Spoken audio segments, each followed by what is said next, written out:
Hello friends, कैसे हैं आप लोग। आशा करता हूँ फ्रेंड्स आप लोग बहुत अच्छे होंगे। तो फ्रेंड्स आज जो हम आपका चैप्टर 4 से डील करेंगे जिसका नाम क्या है, फूड सिक्योरिटी इन इंडिया। ठीक है ना। तो कैसी कैसी हमारे फूड की सिक्योरिटी है हमारी पूरी इंडिया में, उसको हमारे को देखकर चलना है। ठीक है।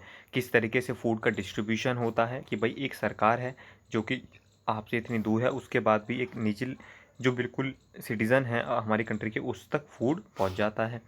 तो उसके बारे में हम जानना शुरू करेंगे। तो उसी तरीके से फ्रेंड्स आज अब हमारे जो पहले 3 चैप्टर हैं वो कवर्ड हो चुके हैं। ईच एंड एवरी क्वेश्चन हमने डिस्कस कर लिया था, उसके इन टेक्स्ट क्वेश्चन भी और एक्सरसाइज की लास्ट की भी। तो इसी में ही इसमें भी हम फ्रेंड्स उसी तरीके से अपना डील कर कर चलेंगे। ठीक है, चलिए। तो फ्रेंड्स क्वेश्चन से शुरुआत करते हैं। एक अब हमारे पास ये बोल रखा है कि भाई कहता है production of rice in the province of Bengal. तो अगर हम राइस की प्रोडक्शन देखें फ्रेंड्स, तो कितना हो गया कि भाई इतना तो हम इंपोर्ट कर रहे हैं, इतना एक्सपोर्ट कर रहे हैं। तो हमारे पास जो टोटल अवेलेबिलिटी है देखी जाए तो फ्रेंड्स कहीं ना कहीं ये कांस्टेंट है कि भाई 85 lakh ton, 70 lakh ton, 92 lakh ton, 79 lakh ton. ठीक है ना। तो कहीं न कहीं अगर हम देखते हैं तो उसकी जो वो है अवेलेबिलिटी वो ज़्यादा आती है। जैसे अब मान लीजिए 1938 है और 1943 है। तो कहीं न कहीं अगर आप देखेंगे कि कहीं न कहीं हमारी जो प्रोडक्शन है वो कहीं देखिए 85 लाख टन थी, फिर 79 हुई और कहीं न कहीं 1942 में तो 92 लाख टन का भी हमारे पास प्रोडक्शन था। ठीक है ना। टोटल अवेलेबिलिटी आप बोल सकते हैं। ठीक है ना। हालाँकि एक्सपोर्ट तो हमने सिर्फ 1 लाख टन ही किया, ज़्यादा उसमें नहीं किया। तो कहता है लेट्स डिस्कस सम पीपल से दैट बंगाल फेमाइन, बंगाल में जो फ्रेंड्स फेमाइन आया था वो happen because there was a shortage of rice. Study the table and find out whether you agree with the statement. कि फ्रेंड्स जो बंगाल में फेमाइन आया था वो इस वजह से आया था क्योंकि हमारे पास शॉर्टेज थी राइस की।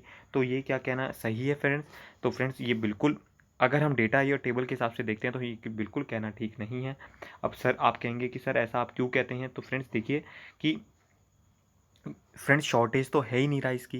भाई मान लीजिए हमारे पास शॉर्टेज होता है राइस का तो इसका मतलब ठीक है कि भाई बंगाल फेमाइन का फ़र्क पड़ता है। अब आप देख ही सकते हैं फ्रेंड्स, मैंने आपको बताया 1942 में हमारे पास 92 लाख टन्स राइस था। ठीक है ना।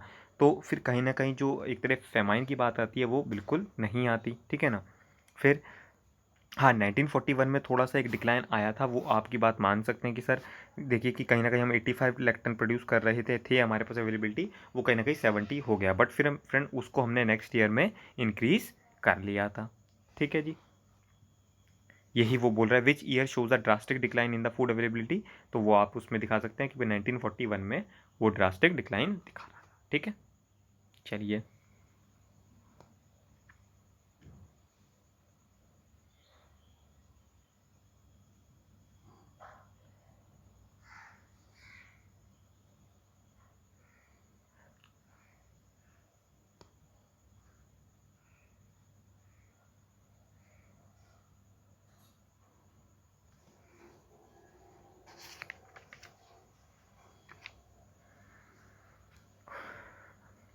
अब एक एक्टिविटी की तरफ हम चलते हैं फ्रेंड्स, जिसमें वो क्या बोलता है, कहता है gather detailed information about some of the programmes initiated by the government which have food component. मतलब जिसके पास क्या है, फूड का कंपोनेंट है। जैसे कि आपको हिंट दे दिया उन्होंने, रूरल वेज एम्प्लॉयमेंट प्रोग्राम के बारे में आप जानकारी लीजिए, एम्प्लॉयमेंट गारंटी स्कीम के बारे में जानकारी लीजिए, संपूर्ण ग्रामीण रोजगार योजना के बारे में जानकारी लीजिए, मिड डे मील के बारे में जानकारी लीजिए, इंटीग्रेटेड चाइल्ड डेवलपमेंट की सर्विसेज के बारे में जानकारी लीजिए और फिर अपने टीचर्स के साथ डिस्कस कीजिए फ्रेंड्स।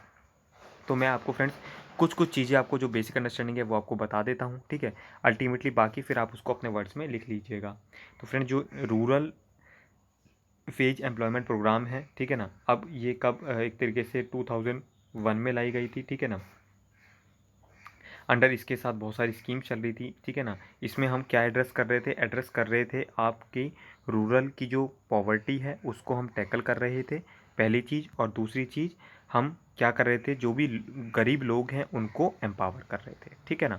तो आप इस तरीके से स्कीम का नाम लिखकर 2-3 चीज़ें आप अपने आप इसमें लिख सकते हैं कि भैया ये एक तरीके का क्या है, वेज एम्प्लॉयमेंट प्रोग्राम है, रूरल वेज एम्प्लॉयमेंट प्रोग्राम। तो आप लिख सकते हैं it is a wage employment programme and this is the facility which provided under this scheme. Okay, चलिए। फिर सेकंड आ जाता है आपका एम्प्लॉयमेंट गारंटी स्कीम। इसमें अब आपको बता ही रहा है कि फ्रेंड एम्प्लॉयमेंट की गारंटी दी जा रही है कि भाई आपको मान लीजिए 100 डेज़ का एश्योर्ड एम्प्लॉयमेंट मिलेगा, ठीक है ना, किसको, रूरल हाउस होल्ड को, ठीक है ना। उसके बाद क्या होता है कि अगर उसको नहीं मिला मान लीजिए एम्प्लॉयमेंट, तो क्या होगा, उसको एक डेली एम्प्लॉयमेंट अलाउंस मिलेगा। ओके, चलिए। फिर आता है एक संपूर्ण ग्रामीण ग्रामीण रोजगार योजना, ठीक है जी। तो उसमें क्या होता है फ्रेंड्स कि भाई मान लीजिए आपको 5 किलो फूड ग्रेन्स मिलेगा पर मैन को, जब तक वो क्या रहेगा, अनएम्प्लॉयड रहेगा। तो ये भी अच्छी चीज़ है कि भाई या तो किसी पर्सन को अगर कोई अनएम्प्लॉयमेंट है, या तो आप जॉब दे दीजिए, वो जॉब करके कमा लेगा, नहीं तो फिर आप उसको राशन ही दे दीजिए अल्टीमेटली फ्रेंड्स, क्योंकि खाना तो वो खाएगा ही। तो वही चीज़ है सारी जो यहाँ पर डिस्कस करके चलनी है। फिर एक फ्रेंड बहुत इंपॉर्टेंट है, ठीक है ना, मिड डे मील स्कीम। इसके बारे में आप लोगों ने भी बहुत सुना होगा, नहीं तो आप प्लीज़ ये सब चीज़ें अपने पेरेंट्स से, अपने एल्डर जो भी घर में हैं उनसे डिस्कस कर सकते हैं। तो बेसिकली ये क्या कहना चाहता है कि भाई जो गवर्नमेंट है उसने एक तरीके से प्राइमरी स्कूल्स में ये फैसिलिटी प्रोवाइड करी है कि भाई, क्योंकि फ्रेंड्स कुछ लोग क्या होते हैं, उनके पास खाना के पैसे नहीं होते, इस वजह से वो क्या करते हैं, काम करने निकल जाते हैं, ठीक है ना, जिससे कि वो अपना लाइवलीहुड तो जी पाएँ।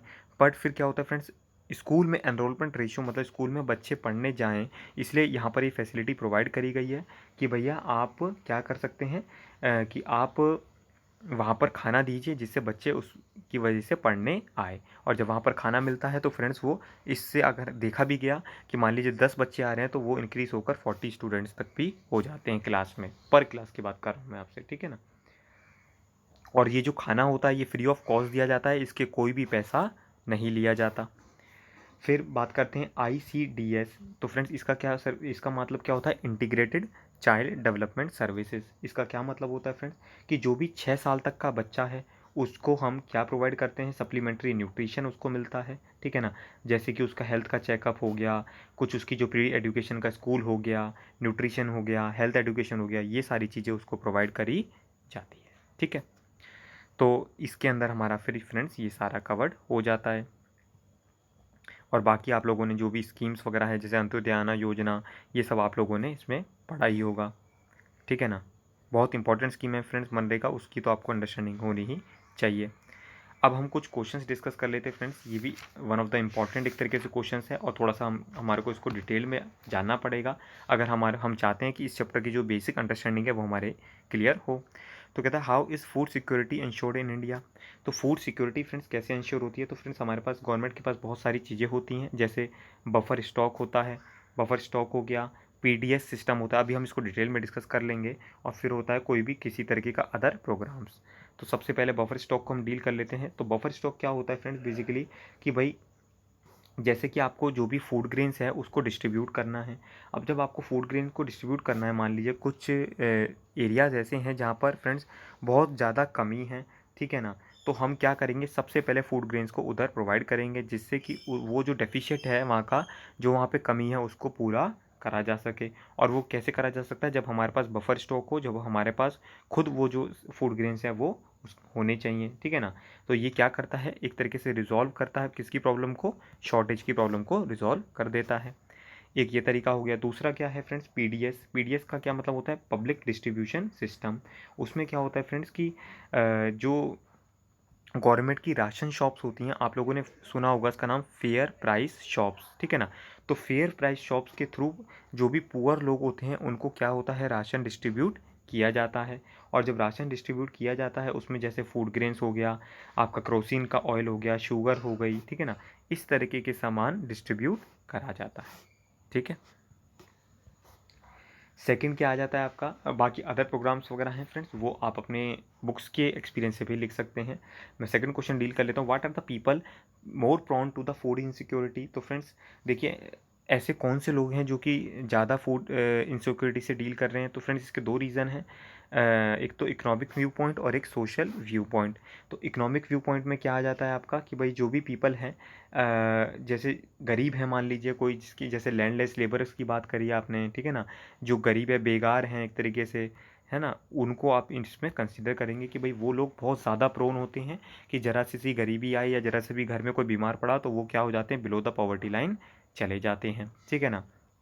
फिर हम बात करते हैं जो डेली वेजेस कमाते हैं फ्रेंड्स, कहीं ना कहीं जैसे अब आपने देखा था पेंडेमिक में किस तरीके से लोगों की हालत हुई थी, ठीक है ना। तो फिर माइग्रेंट लेबर्स का इश्यूज़ आ जाता है फ्रेंड्स, जो एक राज्य से दूसरे राज्य में काम करने जाते हैं। तो यही सारी चीज़ें हैं जो हमारे को कहीं ना कहीं इम्पैक्ट पड़ता है उसका।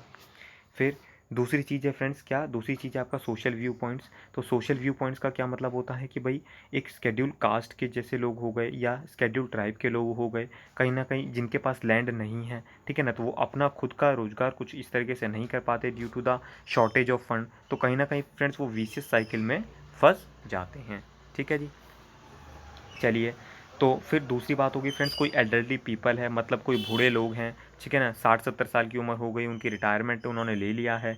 फिर कहीं ना कहीं वीमेन हैं या फीमेल चिल्ड्रन हैं जो कि बहुत फूड की जिसको कमी है कुछ, या प्रेग्नेंट लेडीज़ हैं कुछ, ठीक है ना, नर्सिंग मदर्स हो गई। तो इन सब चीज़ों को ध्यान में रखते हैं क्योंकि फ्रेंड्स हमारी सोसाइटी में बहुत तरीके के लोग रहते हैं, ठीक है ना। सब चीज़ को अगर हम कंसिडर करें तो ये सारी चीज़ें कंसिडर की जाती हैं। ओके, चलिए फिर नेक्स्ट हम बात कर लेते हैं question 3, which states are more food insecure. आप कौन कौन सी स्टेट्स को कहते हैं बहुत ज़्यादा जहाँ पर फूड की कमी है। तो फ्रेंड्स देखिए है, तो देखिए फ्रेंड्स क्या होता है कभी कभार कुछ स्टेट्स बिल्कुल अच्छी रन कर रही होती हैं, बट वहाँ पर क्या हो जाता है, नेचुरल डिज़ास्टर हो जाता है। अब नेचुरल डिज़ास्टर का क्या मतलब हुआ कि वहाँ पर अर्थक्वेक आ गया, वहाँ पर टाइफून आ गया, साइक्लोन आ गया, इस तरीके से भी वहाँ पर क्या हो जाता है, इफ़ेक्ट पड़ जाता है और जो भी कुछ चीज़ें डेवलप्ड होती हैं वो कहीं ना कहीं बिखर जाती हैं। फिर दूसरा कारण क्या होता है फ्रेंड्स कि भाई जैसे आप स्टेट्स पूछ रहे हैं तो जैसे बिहार हो गया, उड़ीसा हो गया, उत्तर प्रदेश हो गया, ठीक है ना, फिर झारखंड हो गया, वेस्ट बंगाल हो गया, कुछ पार्ट्स मध्य प्रदेश के भी हो गए। ये सारी स्टेट्स जो हैं आप कंसीडर कर सकते हैं इनको, क्या कि भाई ये फूड इनसिक्योर से थोड़ी सी ज़्यादा है। और अगर फ्रेंड्स मैं आपको एक डेटा दूं तो एक सेकेंड, ये 15-16 में तो फ्रेंड्स बिहार की जो एक तरीके से 1/3 पॉपुलेशन है वो क्या थी, बिलो द पॉवर्टी लाइन थी, ठीक है ना। तो ये भी कहीं ना कहीं अपने आप में एक इम्पॉर्टेंट बात है। फिर क्वेश्चन 4 क्या है, do you believe that green revolution has made India self sufficient in food grains, ठीक है ना। तो डू यू बिलीव, आपको क्या लगता है कि जो ग्रीन रेवोल्यूशन है उसने इंडिया को एक सेल्फ सफिशिएंट मतलब फूड ग्रेन में कि भाई वो एक सेल्फ सफिशिएंट अपने बेसिस पर, मतलब किसी से आपको कम से कम फूड ग्रेन्स तो बाहर से इंपोर्ट नहीं करना पड़ेगा, इंडिया अपने फूड ग्रेन्स का जो काम वो खुद ही कर सकता है, खुद ही ग्रो कर सकता है, उसको खुद ही हार्वेस्ट सब कर सकता है। तो फ्रेंड्स ये बिल्कुल बात ठीक है कहीं ना कहीं कि ग्रीन रेवोल्यूशन का इफेक्ट बहुत अच्छा पड़ा था इंडिया में, ठीक है ना। हमने ग्रीन रेवोल्यूशन से बहुत अच्छा जो उत्पाद था, एक तरीके से आप लिख सकते हैं, आपको पता भी होना चाहिए, वीट और राइस का हमने बहुत अच्छा सा कलेक्शन कर लिया था, ठीक है ना। और फिर हाईएस्ट ग्रोथ रेट आप देख सकते हैं कि कहाँ पर हुई थी सबसे ज़्यादा, ये आपको मैंने पहले भी बताया है, पंजाब एंड हरियाणा। तो जब तक फ्रेंड्स आप लोग ये चीज़ें अपने आंसर्स में नहीं लिखेंगे तो कहीं ना कहीं आपके जो आंसर्स का है वो इम्पैक्ट कम पड़ेगा और आप लोगों को ये सब चीज़ें ध्यान में रखनी चाहिए, ठीक है ना। तो ये आप चीज़ें सारी कंसीडर कर सकते हैं। फिर ऐसी बहुत सारी छोटी छोटी चीज़ें होती हैं फ्रेंड्स जिससे आपको हमारी जो फूड सफिशिएंसी है उसके ऊपर एग्जांपल मिल सकता है, ठीक है जी। फिर हम बात कर लेते हैं फिफ्थ क्वेश्चन की, कहता है a section of people in India are still without food. कहता है कि कुछ सेक्शन ऑफ पीपल आज भी फ्रेंड्स मतलब एक तरीके ऐसे लोग हैं जो कि भूखे सो जाते हैं, जिनको 2 वक्त की रोटी भी फ्रेंड नसीब नहीं है। तो उसमें क्या क्या आ जाता है आपका, उसमें आ जाता है कि भाई जैसे जो फ्रेंड्स बेकार लोग हैं या जो सिर्फ छोटे छोटे काम डेली वेजेस पे काम करते हैं, रिक्शा वाला हो गए, एक झलीज वाला हो गए, उनको हो गया, तो फ्रेंड्स वो सब क्या होते हैं, इस कैटेगरीज में फॉल कर जाते हैं, ठीक है ना। कि भाई डेली का कमाते हैं तो ठीक है, बट कहीं ना कहीं अगर वो बीमार पड़ जाते हैं तो उनका कोई भी देख रेख करने वाला नहीं होता है, ठीक है। फिर मैंने आपको बताया था SC ST के लोग हो गए कुछ, ठीक है ना, कुछ OBC कैटेगरीज के पर्सन हो गए, या फिर कुछ लोग उस स्टेट्स में रहते हैं जहाँ पर नेचुरल डिज़ास्टर हो गया, उनके पास अपना घर वगैरह था बट उसकी वजह से, अर्थक्वेक की वजह से उनका घर डिस्ट्रॉय हो गया। तो अब वो भी कहीं ना कहीं क्या कर रहे हैं, एक तरीके से गरीबों वाली ज़िंदगी जी रहे हैं, उससे रिकवर होने की अपने प्रयत्न कोशिश कर रहे हैं, ठीक है जी। फिर क्या बोला जाता है कि जो एक लार्ज पोर्शन होता है, मान लीजिए प्रेग्नेंट मदर्स हैं, ठीक है ना, और फिर बाकी बहुत सारे पर्सन्स हैं, अपने चाइल्ड हो गए जो 5 साल से कम, 6 साल से कम हैं, कहीं ना कहीं सबको हमारे को सोसाइटी में अपने साथ लेकर चलना होता है। वो इससे पहले भी मैंने आपको एग्जांपल उसका दिया था। क्वेश्चन 6 क्या कहता है, what happens to the supply of food when there is a disaster और a calamity.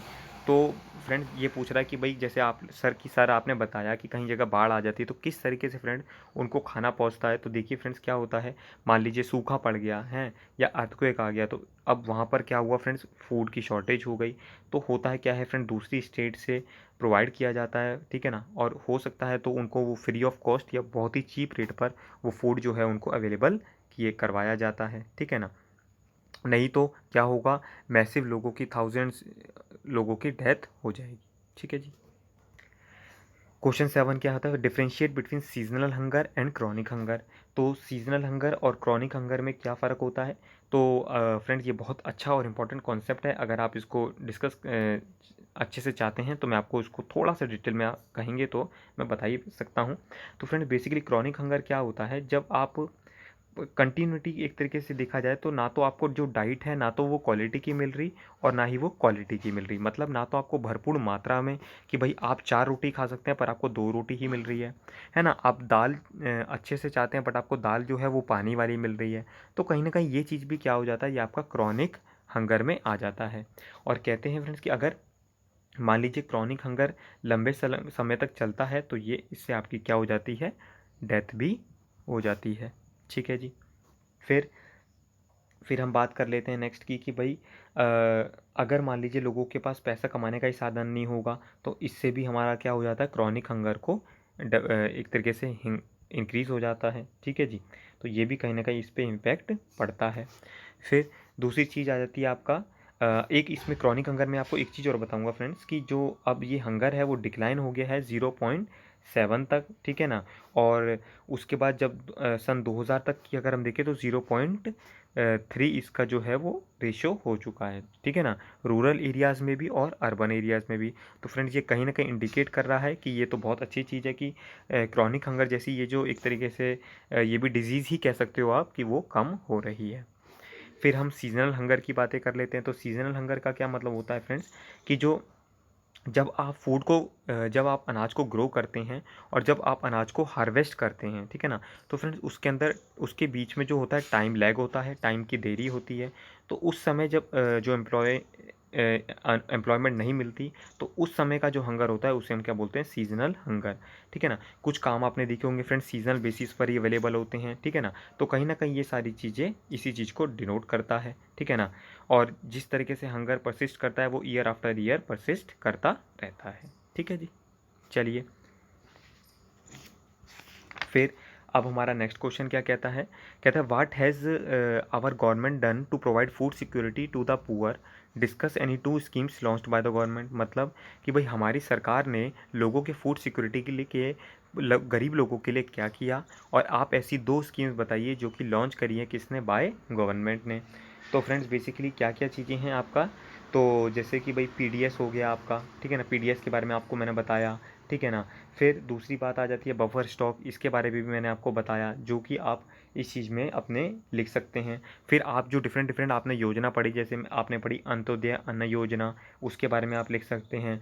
National food security act, friend ये भी बहुत अच्छा एक्ट था जो कि 2013 में पास हुआ था। इससे भी कहीं ना कहीं हमारी को लोगों को फूड सिक्योरिटी मिली थी, जिसको हम कह सकते हैं कि भाई वो अफोर्डेबल प्राइस पे फूड को ख़रीद सकते हैं और एक डिग्निफाइड लाइफ जी सकते हैं, ठीक है। तो यही सारी चीज़ें हैं फ्रेंड्स, आप उसको इसमें लिख कर चल सकते हैं, ठीक है ना। फिर नेक्स्ट क्वेश्चन है कि बफर स्टॉक के बारे में बताइए फ्रेंड्स। बफर स्टॉक में मैंने आपको फ्रेंड डिटेल से डिस्कस कर दिया कि फूड ग्रेन्स को डिस्ट्रीब्यूट किया जाता है डेफिशिट एरिया में और वो उनको मार्केट रेट से कम प्राइस पर अवेलेबल करवाया जाता है, ठीक है। फिर है नेक्स्ट क्वेश्चन आपका कि आपको शॉर्ट नोट्स लिखने हैं किसके ऊपर, मिनिमम सपोर्ट प्राइस, इसको हम एमएसपी के नाम से भी जानते हैं, buffer stock, issue price, fair price, shops, ठीक है। तो बेसिकली क्या होता है मिनिमम सपोर्ट प्राइस, क्या होता है friends, minimum support price is the price at विच कि भाई जो फूड कॉरपोरेशन ऑफ इंडिया होती है, ठीक है ना, वो फार्मर से क्या करती है, परचेज करती है फूड ग्रेन्स को, ठीक है ना। तो एक तरीके से फूड कॉरपोरेशन ऑफ इंडिया क्या है फ्रेंड्स, ये सरकार की ऑर्गेनाइजेशन है। तो ये फार्मर से क्या होती है, फार्मर से उसके फूड ग्रेन्स को परचेज कर लेती है किस रेट पर, at MSP, minimum support price पर, ठीक है जी। फिर बफर स्टॉक तो फ्रेंड्स ये कितनी बार आ चुका मैंने आपको बताया है, इसके बारे में अब आप जान सकते हैं। इशू प्राइस क्या होता है फ्रेंड्स, जब गवर्नमेंट डिस्ट्रीब्यूट करती है, ठीक है ना, अपने जैसे मान लीजिए गवर्नमेंट ने 100 रुपये की चीज़ खरीदी, ठीक है ना, तो वो क्या करती है, फिर आप लोगों को वो उस प्राइस से और मार्केट में फ्रेंड्स मान लीजिए 120 रुपये चल रहा है, तो वो मान लीजिए उसको 90 रुपये में भी दे सकती है, 100 रुपये में भी दे सकती है, 110 रुपये में भी दे सकती है, पर कहीं ना कहीं वो मार्केट प्राइस से उसको कम ही होना चाहिए। तो जो आप कह सकते हैं कि जो इशू प्राइस होता है वो मार्केट प्राइस से कम होता है। फिर फेयर प्राइस शॉप्स, तो फेयर प्राइस शॉप्स आप लोगों ने देखी है, जहाँ पर क्या होता है, राशन को डिस्ट्रीब्यूट करवाया जाता है, ठीक है ना, एवरी मंथ उसमें क्रोसिन वगैरह, फूड ग्रेन्स हो गया, शुगर हो गया, इस तरह की चीज़ें डिस्ट्रीब्यूट करी जाती हैं। What are the problems of the functioning of ration shops, तो कि भाई किस तरीके की प्रॉब्लम्स होती हैं, एक तरीके से देखी जाती हैं कि किस तरीके से राशन शॉप्स आपकी काम करती हैं।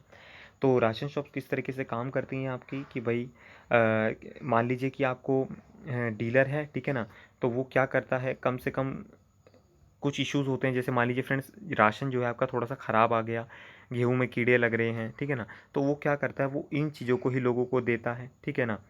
कभी कभार वो राशन शॉप अपनी खोलता नहीं है समय से, ठीक है ना। पुअर क्वालिटी ऑफ ग्रेन्स होते हैं, वो तो मैंने आपको बता ही दिया। कुछ लोग क्या होते हैं फ्रेंड्स, जो इस शॉप्स में होते हैं, वो मान लीजिए 1 किलो आपको राशन देना है, तो वो आपको 900 ग्राम ही देते हैं, तो कहीं ना कहीं क्या है, वो उसमें भी बेईमानी करते हैं, ठीक है ना। तो यही सारी चीज़ें हैं फ्रेंड, इस तरीके की प्रॉब्लम आती है कहीं ना कहीं। फिर वो जो ग्रेन्स आता है वो मार्केट में बेच देते हैं। तो फ्रेंड्स इस तरीके के इश्यूज़ आते हैं, आप लिख सकते हैं इनको, ठीक है ना। आपको जानकर बड़ी आश्चर्य हो रहा होगा कि फ्रेंड्स इस तरीके की भी रीज़न है, बट फ्रेंड्स ये सारी चीज़ें हमारी सोसाइटी में हुई हैं, देखी गई हैं, तभी मैं आपको इस सब के बेसिस पे, एक्सपीरियंस बेसिस पर आपको बता रहा हूँ, ठीक है ना। तो आप इन सब चीज़ों को नोट कर सकते हैं और अपने आंसर्स को बहुत अच्छा बना सकते हैं, क्योंकि जब ये आंसर्स आप अगर लिखेंगे इस तरीके की बातें, तो फ्रेंड्स टीचर पे भी आपका एक गुड इंप्रेशन पड़ेगा, ठीक है ना। फिर क्या बोलता है कि write a note on the role of cooperatives in providing food and related items, कि भाई तो कोऑपरेटिव का क्या रोल होता है फ्रेंड्स, ये भी एक तरीके से सहायक लोग होते हैं, ठीक है ना। जैसे कि फ्रेंड्स आप लोगों ने एक बहुत अच्छी बात है, मतलब एक मिल्क में जो एक कोऑपरेटिव सोसाइटी थी, ठीक है ना, गुजरात से जिसका काम शुरू हुआ था, उसका नाम आप लोग आज भी जानते हो, उसका हो सकता है आप लोग दूध पीते भी हों, जिसको बोलते हैं अमूल, ठीक है ना। तो उन्होंने भी एज अ कोऑपरेटिव सोसाइटी ही शुरुआत करी थी, और वो एक, इसको हम बोलते हैं वाइट रेवोल्यूशन, ठीक है ना। तो उन्होंने किस तरीके से घर घर तक आपके मिल्क की जो डेयरी है वो ओपन करवाकर और दूध को प्रोवाइड करवाया, ठीक है जी। तो फ्रेंड्स इसी के साथ हम लोगों ने ये चैप्टर आपका कंप्लीट कर लिया है, और इसी के साथ आपकी जो पूरी क्लास 9th की एनसीईआरटी है इकोनॉमिक्स की, ये कंप्लीट हो जाती है फ्रेंड्स। अब आप मुझे नेक्स्ट बता सकते हैं कौन सी एनसीईआरटीज़ आप लोग चाहते हैं बनवाना, उसकी वीडियोस हिस्ट्री से लेकर पॉलिटी, इकोनॉमिक, ज्योग्राफी आकर जिसकी भी आप एनसीईआरटी कहते हैं प्रायोरिटी बेसिस पर वो बना दी जाएगी।